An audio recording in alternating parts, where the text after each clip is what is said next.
It's been a wrong one, and I need someone, so I pull up and bring some. Oh, I would never shun him. I mean, because people are predictable. We rehearse the same patterns over and over. Before it was chicken, there were things like Jordans. And how you gonna be out of the Jordans? Or how you not out of my... It's not the first time we've done this. It was just a chicken sandwich this time. And it'll be something else next time. This is predictable. All this stuff, that's why The Simpsons has so many predictions. It's not because they're clairvoyant. Human nature follows patterns, and we rehearse them. It's like almost like a play. Life hands you a script, and most of us read from it. Then after a while, some of us will be like, I don't want to play out this script. I don't like this script. I don't like the role that's been handed to me. I want to do something different. And that's where the alchemist comes in. You don't have to follow the script that people hand you. You can discover your own role. You can create your own play. Like that's what AR was talking about, where people could do something different. A lot of people act out a role like the drug dealer. That's what was shown to me. You don't have to do that. But a lot of people they follow the script. They rehearse the play. They do the same scenes over and over. Every family, every Thanksgiving, there's the same argument over the same topic from the same couple of people because they've never solved the issue within them, either of them. So we rehearse the same patterns. Bringing it to YouTube and all this stuff. Some of the same conversations are happening on the same platforms because they're rehearsing. And that's why I fight some of the things I fight with. I don't want to get up here and fall into a script. I don't want to fall into a pattern. But you see it. You see certain platforms where they have the same conversation, the same topics, the same questions. If you've been over here, and y'all, you've probably been over here for a week, and you've seen how the conversations are picking up pieces from prior conversations and from the Discord conversations. So a lot of stuff I've said today has incorporated thoughts I've picked up with our conversations between Discord and on these panels. So as people grow, they should be evolving. The script should be changing. The things that we want should also alter.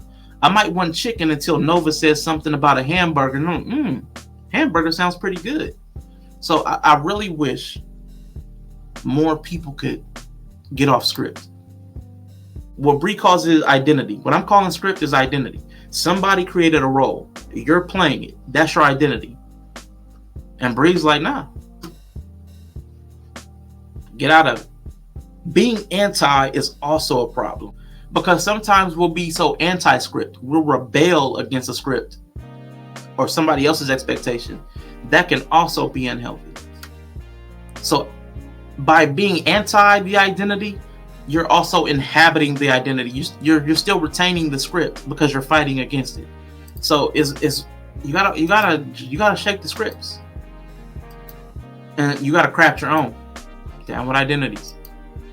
What I liked, there was a conversation with Jonathan Pajot. And he talked about it in a way that I feel is more healthy. Like, you don't just eliminate identities, because that's kind of what's happening in society now, and people are struggling with it. They're stripping away identities and just deciding for themselves. That sounds good, but they don't have a mental framework behind it. They're just stripping away, and that's unhealthy. What happens, what he talked about was the healthy version, is giving up your identity for a greater purpose. There's giving up your identity on the high end, like what Bree's talking about, the identity of Christ. You give up your identity to the logos, to the overarching mind, to the universe, to spiritual. You give up your identity to claim the principles, the broader universal principles. That's one way. The other way is to lose your identity to service. I'm giving up myself, self-sacrifice for the people that are under my sphere of influence. I will sacrifice my life for those under my charge. Those are the two healthy ways that Jonathan Pageau talked about losing your identity. Sacrificing your identity in the martyr form. I will give up my life for the greater good, the God's purpose, God's will. If you don't believe in God, the will of the universe, or the path, my journey, or for the people.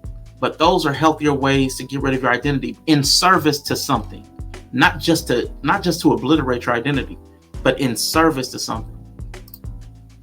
So you put on the identity of Christ. And I think that's healthy. I'm not a Christian, but I think the Christian identity, the ideals, identities. I like that. I love your mind. I'm learning. So, hey, thank you, that girl Mezzo. Yeah, I saw you from over on Yella's channel. Thank you for being over here. I definitely appreciate you.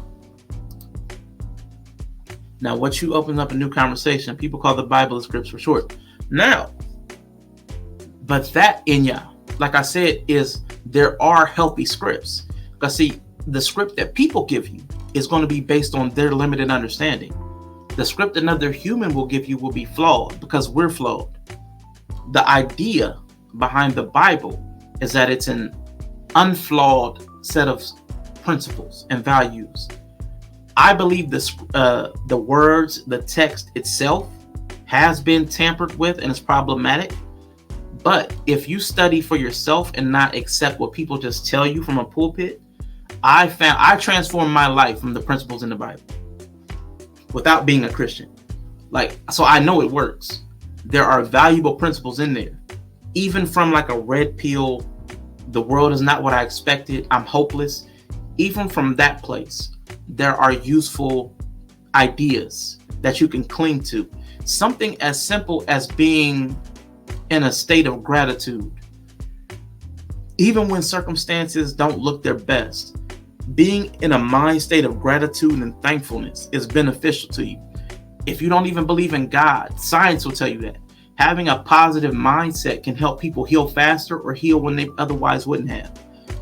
So even just changing the way you think about things and what you think about, guarding your gate, not watching some negative things. The Bible talks about thinking on these things, whatever is good, whatever is just. Those simple principles, even just changing what you think about. Even if you take God, I can't stand God in the church. Cool. Doctors will tell you that having a positive mindset can increase your rate of healing and increase your percentage of healing. Like positive people have let me look it up real quick. Give me a second. Optimism and Your Health from Harvard. Let's see. And this is from health.harvard.edu. It's about heart health. In one study, doctors evaluated 309 middle-aged patients who were scheduled to undergo coronary artery bypass surgery. In addition to a complete preoperative physical exam, each patient underwent a psychological examination designed to measure optimism, depression, neuroticism, and self-esteem. The researchers tracked all the patients for 6 months after surgery. When they analyzed the data, they found the optimists were only half as likely as pessimists to require rehospitalization. In a similar study of 298 angioplasty patients, optimism was also protective. Over a 6-month period, pessimists were 3 times more likely than optimists to have heart attacks or require repeat angioplasties or bypass operations. So, and it's not just one study. This is a studied phenomenon, whether you believe in God or you don't. Science or faith, either way, they both agree that having a positive mindset benefits you, not just in your mind, but in your body.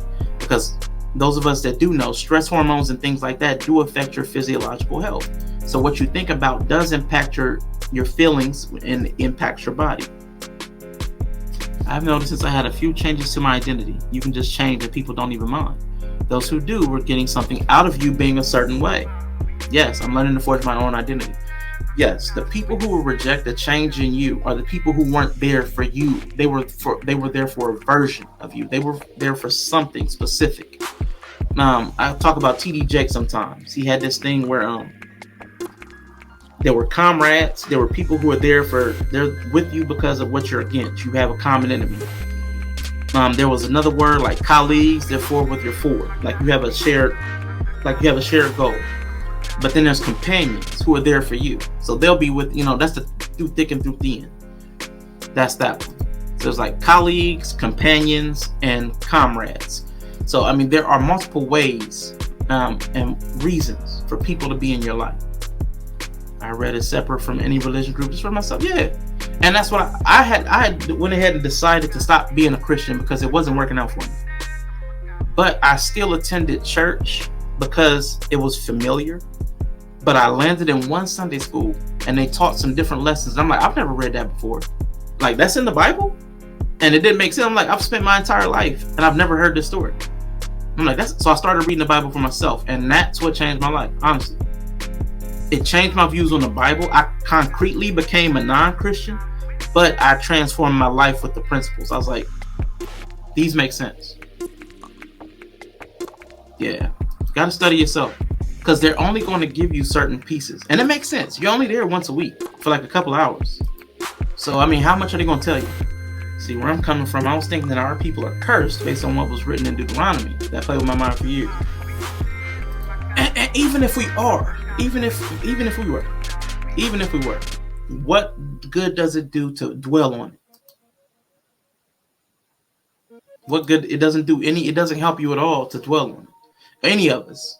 So anything, like this whole space. That's why I talk about men so much.